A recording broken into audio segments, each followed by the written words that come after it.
રાતે 3 વાગ્યા સુધી અમે બેસી રહી છીએ, બરોબર છે, પણ કોઈ અમારું જોવા અહીંયા કોઈ જોવા નહીં આવતું, કારો કાગડો બી નહીં આવતો રોડ ઉપર. એટલે અમે માણસ નથી, અમે જાનવર છીએ. અમારું કહેવાનું મતલબ આ થાય છે કે સાહેબ અમને જગ્યા ગમે ત્યાં સેટિંગ કરી આપો, નહીતર અમને જૂનું બજાર અમને પાછું હાલ દો.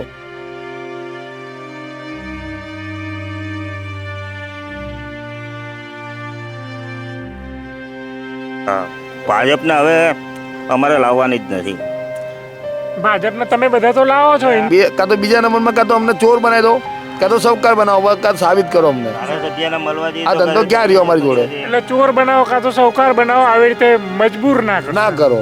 કે અમદાવાદમાં ઓછામાં ઓછા 30-35 હજાર લોકોના ધંધા બંધ છે જે લોકોએ પીએમ સ્વનિધિ લોન લીધી. એટલે પીએમ સ્વનિધિ લોન એ લારી ગલ્લા પાથરણાવાળાનું ઉસ્તાન માટેનું નહીં. પીએમ સ્વનિધિ લોન એ આપવાની, પછી એના લારી ગલ્લા બંધ કરાવી દેવાના, ધંધો બંધ કરાવી દેવાનો અને એ લોકોને બ્લેકલિસ્ટ કરી દેવાના. આ ખૂબ મોટું ષડયંત્ર થઈ રહ્યું છે. જે રોજ લઈને રોજ ખાનારા લોકોના જે ધંધા આ અમદાવાદ મ્યુનિસિપલ કોર્પોરેશન દ્વારા જે શાકભાજીનું શાક માર્કેટ અહીંયા જોધપુર બંધ કરવામાં આવ્યું છે, ત્યારબાદ જે 200 જેટલી લારીઓવાળા છે 150-200 લારીઓવાળા એ અત્યારે પોતાનો ધંધો ગુમાવી ચૂક્યા છે. એમની જે જગ્યા ફાળવવામાં આવી હતી એ કોમર્શિયલ એરિયા હતો, ત્યાં રહેણાંક વિસ્તાર બહુ ઓછો છે, એટલે ત્યાં શાકભાજીનો ધંધો સ્વાભાવિક છે કે ઓછો થાય. એટલે અત્યારે ફરી પાછા એ આંદોલન ઉપર છે, ગાંધી ચિંધ્યા માર્ગે આંદોલન કરી રહ્યા છે. 35 દિવસ થયા છે, પણ એ અડીખમ આ કડકડતી ઠંડીમાં એ બેઠા છે. અમિત શાહ ગૃહમંત્રી આવ્યા ત્યારે એમને મળવાની રજૂઆતો પણ કરી હતી, અનેક લેટરો પણ લખ્યા છે સરકારશ્રીને, અમદાવાદ મ્યુનિસિપલ કોર્પોરેશનને, પણ એક સુદ્ધા એમની સાંભળવામાં આવી નથી. શું નામ કાકા તમારું? ભરતભાઈ. શું ભરતભાઈ, પ્રધાનમંત્રી સ્વનિધિ આપીને ધંધા ચાલુ બંધ કરાવીને દીધો, બરાબર? અચ્છા, લોન આપી સ્વનિધિ અને પછી ધંધો બંધ કરાવી દીધો. લોનના પૈસા અત્યારે નીકળતા નથી. અચ્છા, પ્રધાનમંત્રી બતાવો, પ્રધાનમંત્રી સ્વનિધિ લોન આપી છે પણ ધંધા બંધ કરાવી દીધા. લોન ક્યાંથી ભરીએ? બ્લેકલિસ્ટ થઈ રહ્યા છે. એમનું કેવું એવું છે, બોલો. પહેલા અમને લોકોને લોન આપીને બોલો. અમને લોન આપીને અમારા ધંધા છીનવી લીધા. અચ્છા, પેલા પ્રધાનમંત્રી સ્વનિધિમાં લોન આપી અને પછી એમ કે ભાઈ ધંધા કરી નાખો બંધ અહીંયા બીજી જગ્યાએ, અવાવરું જગ્યાએ. હા, અમે ક્યાંથી ભરીએ? અમારું ખાવાનું જ નહીં નીકળતું, અમે અંદર ધંધા નહીં ચાલતા, તો અમે ધંધા કર્યા વગર હવે અંદર માલ સડી જાય બધો. ઘરમાં કેટલા જણા? 5 જણ. બધાનું શાકભાજીના લારી ઉપર જ ધંધો ચાલતો? લારી ઉપરનો બધાનું ગુજરાન. તો હવે 2 મહિનાથી બંધ છે, હવે શું કરો? હવે શું કરીએ? ખાવાના ફાંફા પડ્યા અત્યારે. એવું? સરકારને શું કહો તમે? શું ઈચ્છા? સરકાર સાંભળતી જ નથી ને. હા, કોઈ સાંભળવા જ નહીં માંગતું અત્યારે. કેમ સરકારના કાન નથી? શું લાગે? એવું જ લાગે છે. હવે કાન ભાજપને હવે અમારે લાવવાની જ નથી. ભાજપને તમે બધા તો લાવો, એ બે કહે છે ને હિન્દુ હિન્દુ હિન્દુ કરીને, તો તમારા જે મત કોઈ બી હાલતમાં અમારે એમને હા લાવવાના જ નહીં, ભાજપને નહીં લાવીએ એમ. ભાજપ તો એમ કહે છે ગરીબો અમારી સાથે છે, અમે તો વારંવાર આવીશું. તો અમારી જોડે હોય તો અમારી દશા આ ના થાય ને. આ દશા થાય અમારી. રોડ ઉપર 35 દિવસથી બેઠા છે, તમારે સામું જોતા બી નથી, બરોબર છે. અત્યારે મોદીજી એમ કે મેં તો ગરીબ કા બચ્ચા હું. ગરીબ કે બચ્ચા હું, તો ગરીબ કે બચ્ચા હું, તો એમને ખબર ના પડે કે આ શું છે. આ 35 દિવસ અહીંયા બહાર બેઠા છે, તો કોઈ તો સાંભળવાવાળું હોવું જોઈએ ને. અમારું કોઈ સાંભળતું નથી. શું કરવાનું અમારે?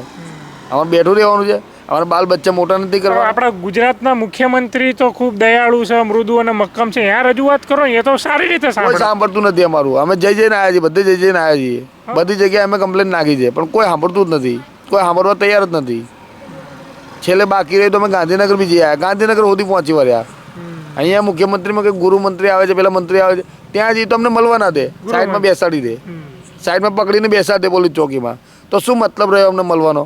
અમને વાતો કરીને શું મતલબ? ખાલી તમારા વોટનો એ પૂરતો જ તમારો ઉપયોગ થઈ ગયો. એ જ થાય છે, બીજું કશું નથી થતું. બરાબર. આમાં વોટિંગ કરીને મતલબ શું? આ તો કાં તો બીજા નંબરમાં કાં તો અમને ચોર બનાવી દો, કાં તો સૌકાર બનાવો, કાં સાબિત કરો અમને. આ ધંધો ક્યાં રહ્યો અમારી જોડે? એટલે ચોર બનાવો કાં તો સૌકાર બનાવો, આવી રીતે મજબૂર ના કરો. બરોબર. અમારો ધંધો થાય તો અમારા છોકરા મોટા થાય, નકર કઈ ના થાય. અમારી સ્કૂલે બંધ થઈ ગઈ છે, ઘર ચલાવવા માટે પછી ચોરી કરવી પડે. એ જ થાય ને, બીજું શું થાય? આટલા દિવસથી અમે અહીંયા બેઠા, કોઈ અમારું સાંભળતા નથી. આ કેટલા દિવસ થયા તમે જુઓ, કશું કોઈ ફરક નથી પડતો આ લોકોને. રાતે કેટલા વાગે છે? રાતે 3 વાગ્યા સુધી અમે બેસી રહી છીએ, બરોબર છે, પણ કોઈ અમારું જોવા અહીંયા કોઈ જોવાય નહીં આવતું, કારો કાગડો બી નહીં આવતો રોડ ઉપર, બરોબર છે. અને સવારમાં તમે જુઓ હાવ રોડ ખાલી હોય, જ્યારે અમારું બજાર લાગે ને તો આમ ટ્રાફિક કરી નાખે છે. કેમ થાય છે બધું? પહેલાં અમને આ જગ્યા ફાળવાની વાત કરતા હતા કે તમને અહીંયા પટ્ટા બનાવીને આલી દઈશું, ત્યારે બી નહીં આવી, બરોબર. એ વાત તરત પલટી મારી દીધી. પહેલાં અશોકનગરની જગ્યા આલી, એ પલટી મારી દીધી. પછી અહીંયા પાછળ હવેલીમાં લઈ ગયા, અહીંયાથી પલટી મારી દીધી. પછી ડાયરેક્ટ પહેલાનગર ગાર્ડનની પાછળ નાખી દીધા. કેમ નાખી દીધા? એટલે અમે માણસ નથી, અમે જાનવર છીએ. અમારું કહેવાનું મતલબ આ થાય છે કે સાહેબ અમને જગ્યા ગમે ત્યાં સેટિંગ કરી આપો, નહીંતર અમને જૂનું બજાર અમને પાછું હાલ દો. અમે જૂના બજારમાં 35 વર્ષથી ધંધો કરતા હતા, એમને પાછો આપી દો, બસ. બરાબર. અમારું કહેવાનો મતલબ આ થાય છે. આપણે બીજા ભાઈઓ સાથે વાત કરી. આગળ બેટા, થોડો. જી ભાઈ, શું નામ તમારું? આનંદભાઈ. આનંદભાઈ, કેવો આનંદમાં નથી અત્યારે?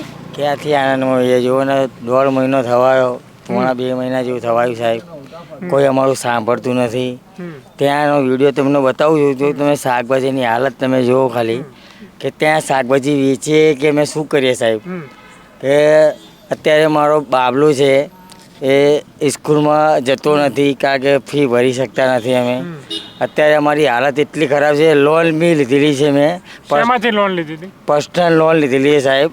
તો પર્સનલ લોનમાં એવું છે કે સાહેબ અત્યારે તો જો હપ્તો ના ભરે એટલે બાઉન્સ જાય, એટલે અમારું સિરિયલ ખરાબ થાય. સિરિયલ ખરાબ ના થાય એના કારણે અમે થોડો નાનો મોટો આગું પાછું કામ કરીને થોડું ચલાવીએ છીએ. અત્યારે શાકભાજીનો ધંધો બંધ છે અત્યારે સાહેબ.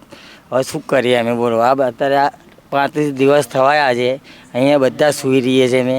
ખાવા પીવાનું કેવી રીતે કરો? ખાવા પીવાનું તો કોઈ ઠેકાણું જ નથી હોતું, કોઈ ઠેકાણું નહીં હોતું. 35 દિવસથી આ ઉપવાસ કરો છો ત્યારથી? 35 દિવસથી કરીએ છીએ સાહેબ, પણ હવે કરીએ શું અમે, બોલો. અમારું કંઈક કરો તો સારું, એટલું કહેવા માગે, બીજું કશું કહેવા માગતા નથી. અમને આ જગ્યા નથી જોતી. અમે એવું નથી કહેતા કે અમને અહીંયા ઘડી આપો, આટલામાં ક્યાંક નાની મોટી જગ્યા આપો, અને અમારે થોડું આજુબાજુ રહેણાંક વિસ્તારો એવી જગ્યા. હા, આટલામાં કે આપો તો સારું.